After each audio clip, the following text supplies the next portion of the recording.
Hi, I'm Cameron Rosser, and I just want to go ahead and put together this webinar for those of you who may have missed our discussion around engaging experiences and Staar4ward Webinar 2 planning and instruction. What we said, we decided that whenever we did combine both of these webinars, it was really long and there's a lot of content. So what we decided was we were going to streamline that and really narrow it down to just engaging experiences for our purposes today. And so as we move through this learning, just keep in mind that we're really only focused on engaging experiences and what that means for the classroom. So the why. Why are we doing this? Well, we talked about this past summer that we wanted to make sure that we had a system around the same vocabulary. We wanted to make sure that when I say, or any of us say, engaging experiences, or evidence of thinking, or words, or stimulus, or planning, you know exactly what we're talking about. And so it's very important that we have these conversations in face-to-face or online like we have been doing. Also, it's important that we talk engaging experiences and planning to ensure that every single one of our students is receiving high levels of instruction around these engaging experiences that you guys are going to be putting together moving forward. And so that's very important. Engaging experiences are fun for students. They remember those at the end of the year when you get into your review mode.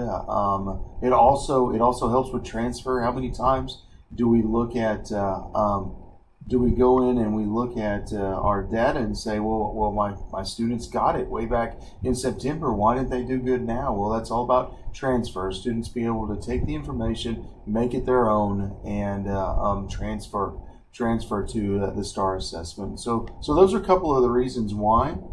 Also, we always want to plan together, and when we're planning together, kids learn, and so that's so important that we continue that collaborative culture. One more thing with the why. With T-Test, you have two teacher-centered actions, and we constantly want to move to student-centered actions. And with engaging experiences, we're able to provide more student-centered actions. With engaging experiences, students need to be the ones creating the anchor charts or the priority maps, or the ones standing up and lining up in a number line and acting out and debating and things like that. So it's so important that we move from teacher-centered actions to student-centered actions. So some of the resources that you have in the Staar4ward folder that I've sent to everyone are these planning templates: the reading planning guide, the writing planning guide, the math planning guide, the science planning guide, and then finally the social studies planning guide. And as you're looking through those planning guides, I hope you notice that they have the exact same pieces: engaging experiences, evidence of thinking, words, and stimulus. And they also have the exact same questions for each of those pieces. I want to make sure that we're all on the same page with this. And as we are talking about planning, and as we're talking about engaging experiences, we're not talking about the day-to-day planning. We're talking about a PLC has just finished a unit. You're about to start planning a new unit. We're talking about that. We're talking about macro planning, that long-term type of unit planning where you decide on some learning standards and TEKS that you want to focus on, readiness standards, and then engaging experiences around those. So we're not talking day-to-day planning. We're talking that macro level planning. And also, as we move forward, we do not want you to get stuck on the template. We're not worried about the template. What we're worried about are the conversations that we have around planning. I want to make sure that every single one of our teachers, every single one of our lead learners is having conversations when it comes to planning around engaging experiences and what content am I supposed to be teaching, around evidence of thinking, around words and what are those questions I should be asking, around stimulus and what are those questions and what should I be looking at. So please to hear me on this is that I'm not worried about a template. If you want to use the templates that are available for you and lead forward, great, get after it. If you have a template that you've used for planning in a PLC that works for you guys, do it. Just make sure that we're having conversations around these different pieces. Now, one thing many of you have already put together, and I appreciate that, is your student learning report. You only have to print this out once. Once you have printed this out, you have it for the entire school year. And it always put in checkpoint 1 longitudinal STAR data. That's either 3 to 6 years worth of STAR data. And so once you have that, you have it for the rest of the year. You can use this in the planning process. Now, this is also a great report if you want to go in and compare longitudinal STAR data in checkpoint 1 to last year's common assessment data in checkpoint 2 to this year's common assessment data in checkpoint 3. So this is a very good report. You could do that in, but for our purposes around planning, you just need to have longitudinal STAR data in checkpoint 1. I've sent out those instructions through DMAC, and so make sure you have those printed off for the individuals, teachers in your PLC. One more thing that you need to know, we use DMAC to get our student learning report, but they also have some blank student learning reports available for you on the resource content builder on the Staar4ward app or the website, and you can use those, print them off, and give them to your students if you want to, so they can keep track of their progress throughout the year. All right, so let's go ahead and jump into planning. In your Staar4ward notebook, you have the Webinar 2 practice packet. I think it's behind the second tab. So as you're watching this, have that out and make sure you're looking through that, because we'll be referring to that practice packet. And so the 4 different parts of that we're going to be focused on in this conversation, as well as moving forward. Really, just right now we're worried about engaging experiences, but you'll see that on that template, the conversations we'll be talking about evidence of thinking, words, as well as stimulus. But honestly, today all we are focused on engaging experiences. That's what we want to make sure we do a good job of, and we understand what we're talking about around engaging experiences. Okay, so in your practice packet, there's a 6th grade reading example, and we'll just be using that for our purposes here. So whenever you're coming up to planning a unit, and let's pretend like we're 6th grade reading teachers, we want to say that, okay, our next unit is fiction. All right, so our next unit is fiction, and I want to plan engaging experiences around fiction. But there's some questions that I have to ask first. And the first question I have to ask every single time I'm walking into a new unit with my PLC is, what content are we teaching? What is that content we're teaching? Well, this is when we refer back to the student learning report. And there's something I want you to know about the reading student learning reports. You've got tools to know comprehension, which corresponds to the box comprehension. You've got ways to show, which corresponds to the box ways to show. And then finally, you have author's craft, which corresponds to author's craft. And then if you wanted to know where tools to know the processes are, those go down in your word study. That's where those need to go. But we're not talking about that right now. And so off of the student learning report in your practice packet, take a few minutes to look at that before I provide any instruction on how to look at data, and decide what 3 standards would you focus on and why. Take a couple of seconds to do that. Pause the recording, and then we'll get going in here in just a second whenever you're ready.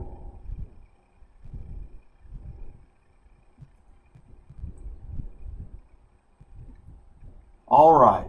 Now, looking at longitudinal STAR data, it's remember 3 to 6 years worth of STAR. We want to focus on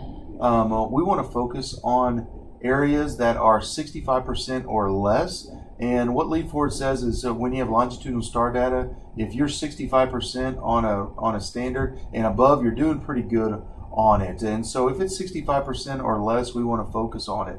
Also, we want to focus on areas that are green, and those are readiness standards. PLCs, you guys plan readiness standards. The yellow supporting standards, those can be planned during a PLC, but more than likely they're going to happen on a day-to-day basis with a teacher. So PLCs plan readiness standards, and and teachers and sometimes PLCs probably playing supporting standards. And so if you look at where we're at, you have 64% on fiction, so we're focusing on 64%.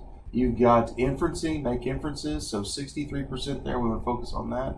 Finally, summarizing the elements of plot development, 64%. So they're going to focus on that in this example. I want you to look down here at these chevrons where it says teach clusters typically requiring additional time and focus in the curriculum. If you have these chevrons up by a readiness standard and that readiness standard is less than 65%, there should be an alarm going off in your head saying, oh my goodness, we have got to make sure that we have an amazing, engaging experience around that standard, and we're really focused on that moving forward.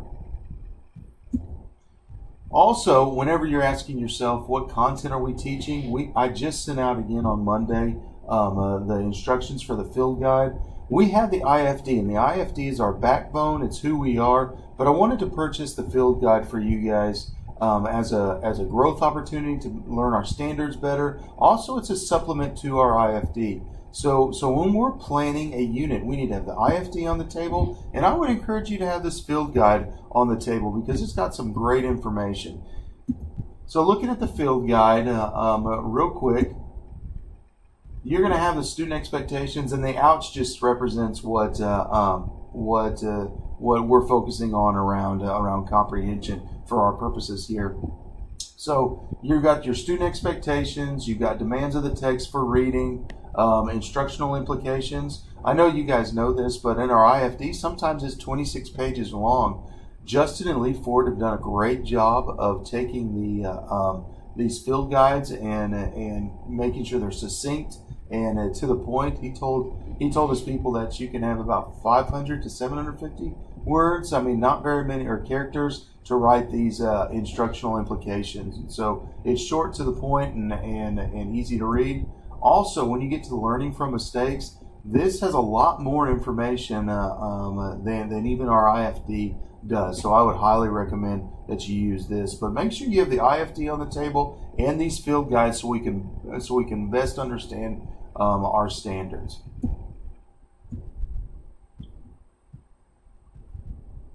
All right. So why do we plan engaging experiences? Because engaging experiences help students remember. It's fun. It's enjoyable. I remember back when I was in high school and my teacher was teaching slope intercept, form, rise over run, and we were walking around on the tile like it was a big coordinate plane, walking rise up 5 over 2, up 3 over 2, down 5 over 3, and I'll never forget rise over run. Learning it that way. So that was an engaging experience, and so I'm sure you have the exact same type of experiences that you could draw from from your great teachers in the past.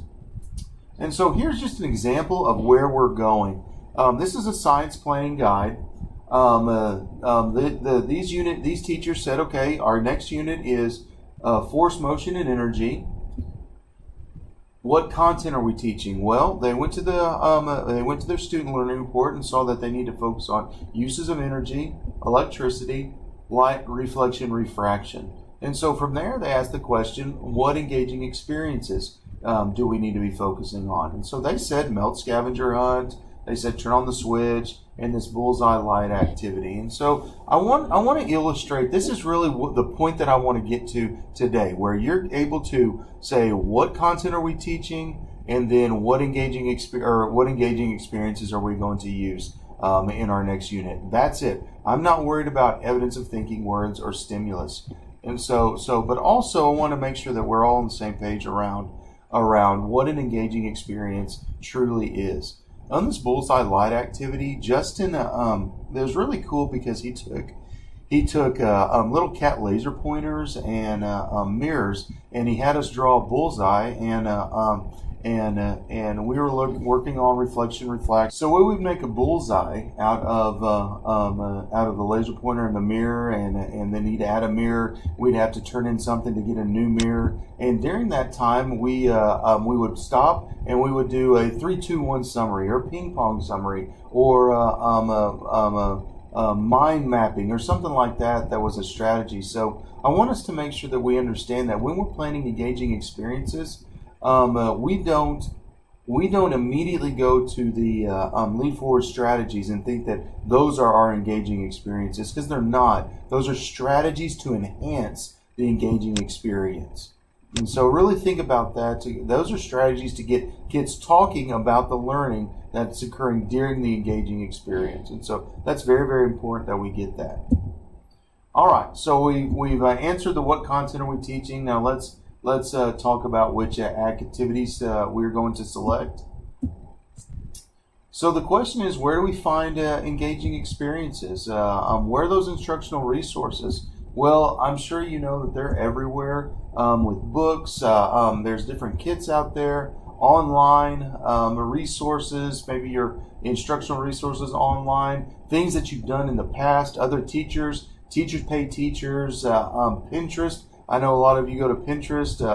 Just make sure that's always aligned to the standards that we're trying to teach, and so it's very, very critical that that what we're using is aligned, and we're using the absolute best engaging experience from our instructional resources that we can find. So this is what I want us to make sure that we walk away with as well. This is our litmus test for an engaging experience. Engaging experiences are when students play it, when they debate it, when they create it, and when they investigate it. That's very important that we're doing that. It's because the more of these that we have with an engaging experience, the higher the engagement is going to be. So when we create an engaging experience, we've got to ask our students, okay, are we playing it? Are we debating it? Or is there some type of creation here? Are we investigating? Because that's how students remember. That's what's it's gonna take for them to learn the content that we want them to. A great example of an engaging experience and why we need to have multiple forms is Justin. They were researching and found on Teachers Pay Teachers a really cool activity about a periodic table battleship. But when they got down to it, they saw that they set up the battleship game. Students were playing it, but all the students were doing were calling out different elements like iron and putting a little dot down, and cobalt, putting a little dot down, and saying, "Oh, you sunk my battleship." And so they were playing it, but it wasn't very deep of an investigative type of engaging strategy. So what if instead of just calling out the element, what if they had said, okay, noble gases, you have to make sure we're using noble gases, or you call out the atomic mass of every single one of the elements to identify the element, and so make it deeper where there's some investigating to it, and then having students write about what they found out. And so whatever engaging experience you come up with, make sure that we have multiple. It has students are playing it, debating it, and creating and investigating. It's just so important that we're doing that. All right. Well, I wanted everybody to also know that moving forward with just this webinar, focus on those engaging experiences. Focus on your next unit to start planning an engaging experience or engaging experiences.